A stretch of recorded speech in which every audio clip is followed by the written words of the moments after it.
Ladies and gentlemen, welcome back once again to Kenyan Media YouTube channel so that we can give you exclusive updates based on politics, breaking news, and any trend that can come across Kenyan Media broadcast. Now, my fellow Kenyans, the spirit of the late Albert Ojwang is working on his case. As I am talking to you right now, the youths have now held demonstration Nairobi CBD right now, demanding justice for the late Albert Ojwang. And today is the third day since the serious demonstration started. It started earlier last week. But what makes the people of Kenyans or the youths to return back again to the street on today's 17th is CCTV footage from Mbagathi Hospital. That CCTV footage was so painful, ladies and gentlemen. It was so painful and heartbreaking. They are now on the street demonstrating because of the CCTV footage, demanding the justice of the late Albert Ojwang, because it is now true that the late Albert Ojwang died on the hands of police officers inside Central Police Station. The CCTV footage exposes everything. So even if the IPOA are trying to sanitize this crime, the spirit of the late Albert Ojwang is exposing things the way they were being planned before the late Albert Ojwang was murdered inside Central Police Station here in Nairobi. And before we proceed with our analysis, ladies and gentlemen, I just want you to watch the current situation on what is happening inside Nairobi CBD, where some of the vehicles, motorbikes, have been banned during the peaceful protest. Wakamleta huku, wakamchapa, wakamfanyia tocha, wakamuua. Wanajifanya sio wao, lakini kila Mkenya anajua kwamba hii maneno ya abductions na mauaji inaanza na huyu mkora Kasongo na wakora wake wa karibu. Kwa hivyo, kulingana na katiba yetu, Kasongo alijifuta kazi kama president ile siku ambaye alianza kuua vijana wetu. Na ndio nawaomba kama wananchi, tushikane kama kitu kimoja, tutumie nguvu yetu ya kikatiba na haki yetu ya kikatiba. Tuseme Kasongo must go. Na tukisema hivyo na sauti moja, nchi mzima, huyu Kasongo ataenda nyumbani na hakuna kitu atafanya, kwa sababu katiba inasema kwamba power yote katika nchi yetu ni yenyu. Power ni ya wananchi. Na ukiangalia uongozi ya huyu Kasongo pazuri hatukatai. Lakini sasa huyu mtu ambaye amechomewa pikipiki yake atafeel namna gani? Hata kama ni alone, sasa hii pikipiki around naona kama ni Honda inaelekea karibu 150,000 kuinunua. So kabla muendelee, nataka nimsikize mwanahabari wetu ambaye yuko pale, ndio tusikie tujue ni kipi ambacho kinafanyika. Pia tujue labda ile pikipiki imeteketezwa kwa nini hasa. Jeff Kirui, nafahamu upo katikati ya jiji la Nairobi, tunaona pilka na vile vile tunaona rapsha katikati ya jiji hilo. Wakati mmoja tuliona maandamano ya amani, lakini sasa hivi muda mfupi tu kumebadilika, pikipiki inateketezwa. Kunani? Naam, asante sana. Hivi sasa tuko katika barabara ya Koinange katikati mwa jiji la Nairobi. Muda mfupi uliopita kulikuwa na makabiliano kati ya wanaharakati pamoja na kundi la vijana ambalo limefika hapa jijini kuwatawanya wale wanaharakati wanaoshinikiza uwajibikaji kutokana na mauaji ya mwalimu Albert Ojwang, mauaji yaliyofanyika katika kituo cha polisi cha Central. Na awali hali ni kwa tulivu, wanaharakati walianza kutoka barabara ya Kimathi hadi kwenye mzunguko wa chuo kikuu cha Nairobi, na hapo ndo kizaazaa kikazuka, manake kuna kundi la vijana takriban bodaboda 30 walifika wakiwa na mijenedi na walifika wakiwa na nyauni, wakaanza kuwatandika mijenedi wale waandamanaji ambao wengi ni wanaharakati wanaoshinikiza uwajibikaji kuhusiana na moja kwamba polisi wanatumia nguvu kupita kiasi, na pia mauaji ambayo yameshuhudiwa nchini kutokana na polisi wanaotuhumiwa kuendeleza ukiukaji wa katiba, ukiukaji wa sheria, hasa wanapowakamata waandamanaji na pia vijana wanaoshinikiza mabadiliko kwenye mabadiliko ya jinsi ya uongozi hapa nchini Kenya. Na hivyo sasa mmoja wao aliweza kukamatwa katika barabara ya kuteketeza pikipiki ambalo bodaboda ambayo ilikuwa inatumika kwenye shughuli hiyo. awali kama mliona kwenye picha zetu ni kwamba kulikuwa na kundi ambalo lilikuwa linapiga doria, limeshika doria chini kuhakikisha kwamba waandamanaji wasiweze kupata nafasi ya kuandamana katika maeneo ama katikati mwa jiji la Nairobi, na wanatuhumu kwamba hii ama hali hii inasababishwa na serikali ambayo inataka kuzima ari ya wanaharakati wanaoshinikiza uwajibikaji kwenye mamlaka ya uongozi na pia kwenye upande wa maafisa wa polisi.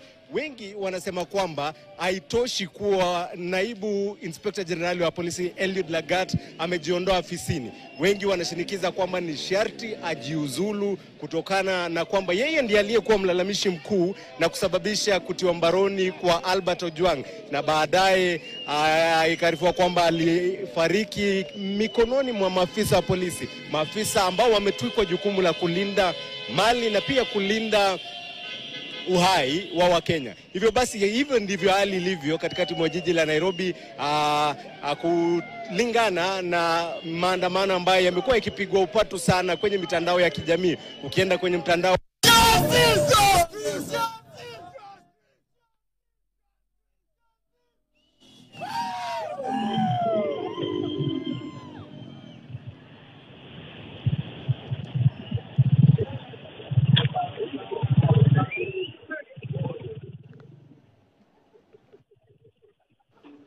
Bila shaka huyo ni mwanahabari wetu Jeff Kirui ambaye ametueleza kwa kina yaliyojiri katikati mwa jiji la Nairobi. Mudhiora kari.